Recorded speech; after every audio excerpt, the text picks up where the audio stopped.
Welcome to the video where I introduce my new project vehicle. It's a 1990 Ford Bronco 4x4. I found this on Craigslist and the gentleman wanted $1,700. I contacted him and offered him $1,500 cash, sight unseen, and he accepted. So that night I went over at around 9 o'clock, so it was basically pitch black, and I drove about 30 miles to bring this vehicle home.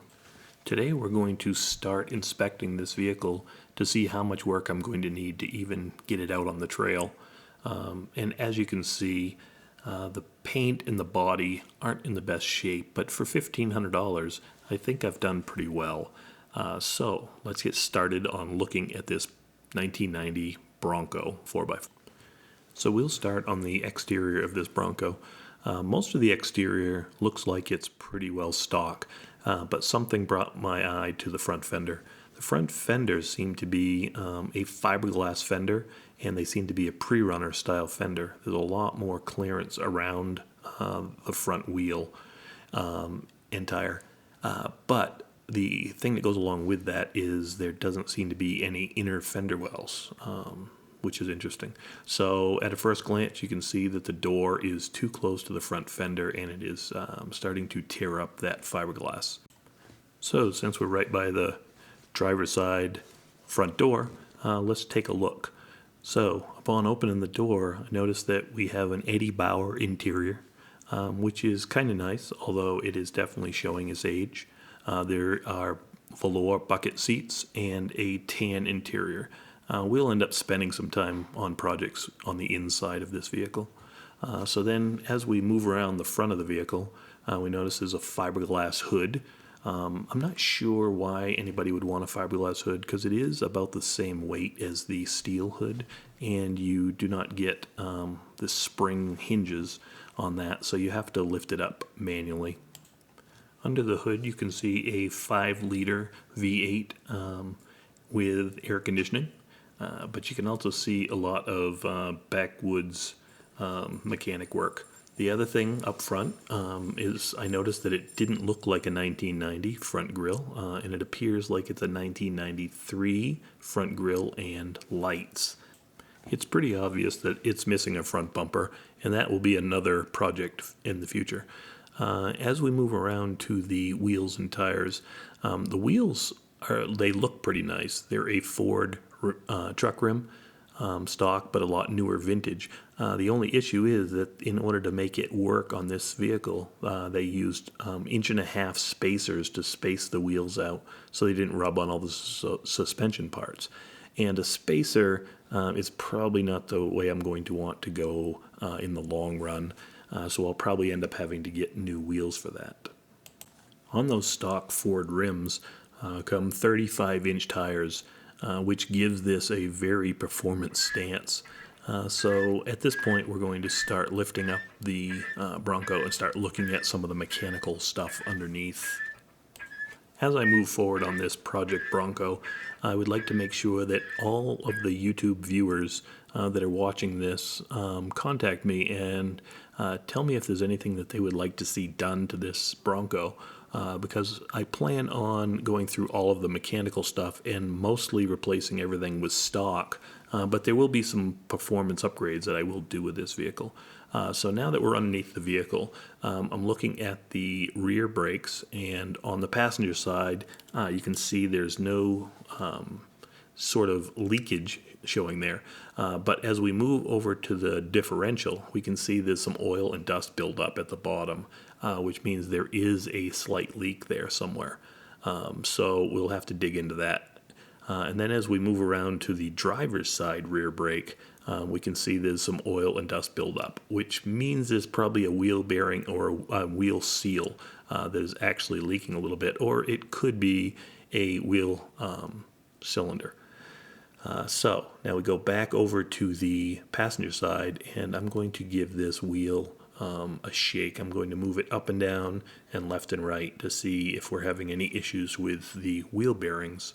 It doesn't appear like we're having any issues with the wheel bearings, so now that I've moved over to the driver's side, it's the same thing, but we do notice that the axle does slide in and out a little bit. which means we might have a C-clip inside the differential that is worn a little bit, or it might be some bearing issues that we're seeing.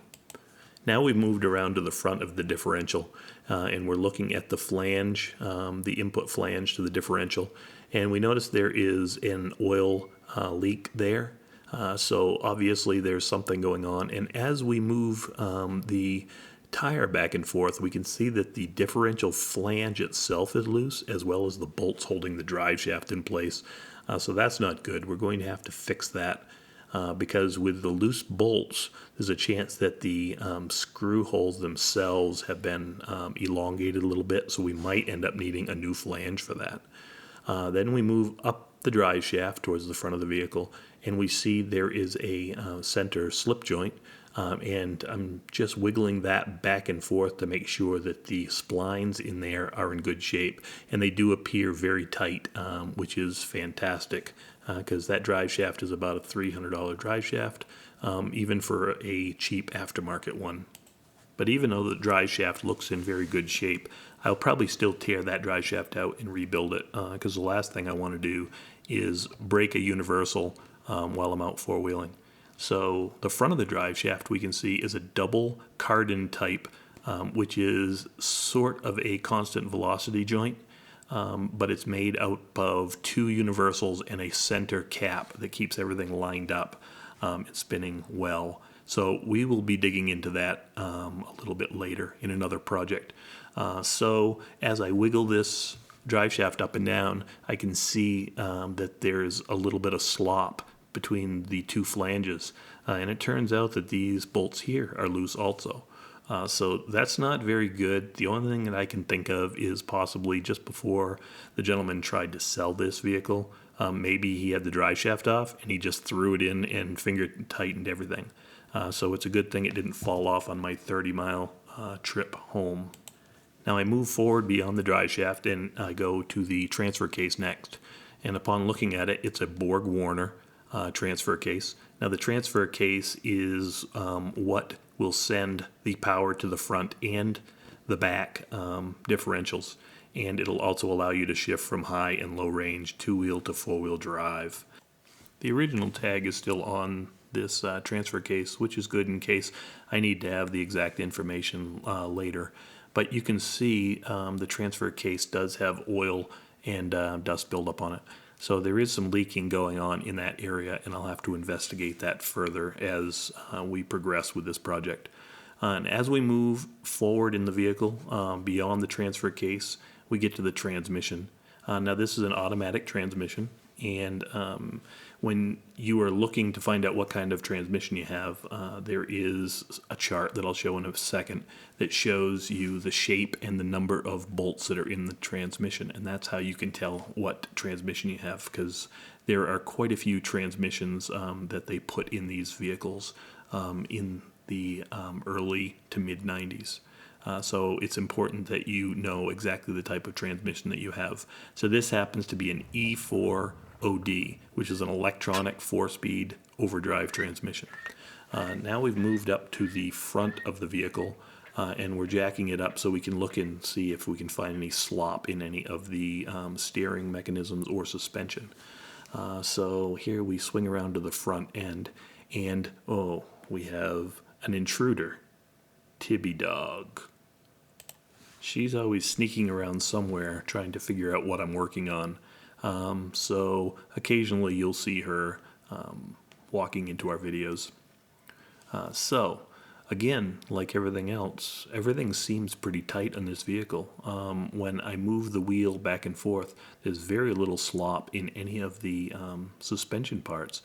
The only thing that I've noticed so far is the fact that when you wiggle the tire back and forth and up and down, there seems to be a wheel bearing that is loose in the front. But as far as the rest of the mechanical stuff, it's very solid. It's really pretty surprising. So I'm sure we'll be tearing apart the front end of this vehicle and replacing some wheel bearings along with a lot of other components. Even if they're not showing a lot of wear, I will be replacing everything eventually. Now, as I move over to the front differential, you can see quite a bit of oil buildup here and dust buildup, which means I've got a leak at least somewhere in the differential area. There's also leaks around the output shafts of the differential, the ones that go to the front wheels for the four-wheel drive. Those are where the leaks probably are, because there doesn't seem to be an input shaft leak right there where the drive shaft hooks on. That is where it will commonly leak, is around where the drive shaft goes in, the input shaft. The drive shaft seems in pretty good shape in the front, but I'm sure I will replace the universal joints that are on either end.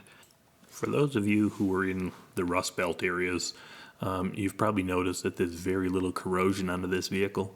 It's very nice to find a vehicle here in Arizona. So as I swing over and start looking at the bell housing, I notice that there is a lot of oil leaking here. And that means there's probably a rear main seal leak, and that's unfortunate because that is a pretty major project. So we're going to jack up the front now and the front passenger side and see if we have any problems over there. And just like on the other side of the vehicle, when I give this side a shake, there's very little play in any of the front end components. And the only thing that I noticed was that the wheel bearing seems to be a little bit loose. So here we're looking at the front end steering components, and you can see the tie rod right there has a little bit of oil and dust buildup, which means the boot is probably cracked. So that will definitely need to be replaced. We're following the drag link across, and then over on the far right hand side, on the lower side, you can see the tie rod end.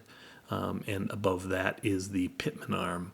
So what we're going to do is we're going to shake the wheel back and forth, the passenger side wheel back and forth, and we're going to look for any sort of play in any of those joints. And when we do this, it doesn't appear like there's a whole bunch of play.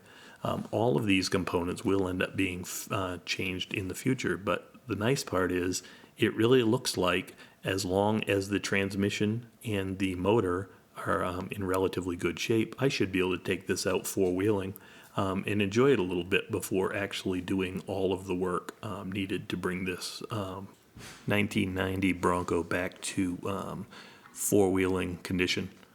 Well, thanks for helping me inspect my Ford Bronco and come up with a list of all the things that I'm going to need to do and the projects that we're going to video on this Bronco. So thank you again for joining me on my introduction to my 1990 Bronco project truck. This is going to be fun, and please remember to like and subscribe on this video so you don't miss any of my future videos on this Bronco. Thank you very much. Goodbye.